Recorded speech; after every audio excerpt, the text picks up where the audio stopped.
30 degree angle আমি দুই সাইডে মাপ নিয়ে নিয়েছি। আগে সব স্ট্রেট করে এঁকে নেবেন, সবার লাস্টে যে হালকা করে স্মুথ করবেন, বুঝছেন? এখন আমি যদি 1 ফিট 6 দিই, এই বরাবর যদি নেই, খেয়াল করেন পরে যদি বলেন আঁকতে পারতেছি না, তখন তো ঝামেলা হবে। 1 ফিট 6 কত হয়?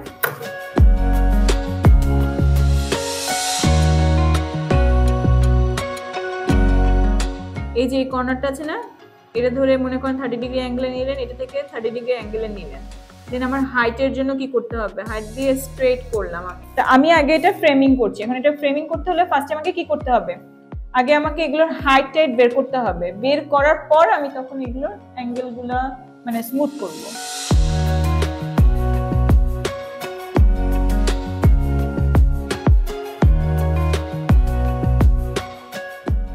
ফার্স্টে আপনাকে দেখে নিতে হবে যে এই যে ফার্নিচারটা যে পাটা চেঞ্জ হচ্ছে কত ডিগ্রি অ্যাঙ্গেলে, নর্মাল 30 থেকে, কারণ যেহেতু এটা অর্থোগ্রাফিকের নিয়ম হচ্ছে আপনাকে ফার্নিচার সবসময় করতে হবে 30-30-তে, অর্থোগ্রাফিকের নিয়ম।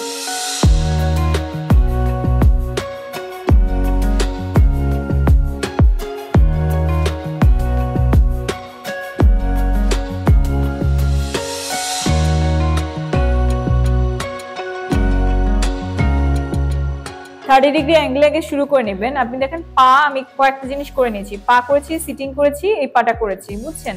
30 ডিগ্রি করার পর কি করলাম, এটা যখন স্ট্রেট ছিল এটা কিন্তু এরকম ছিল না, এটা স্ট্রেট এরকম ছিল।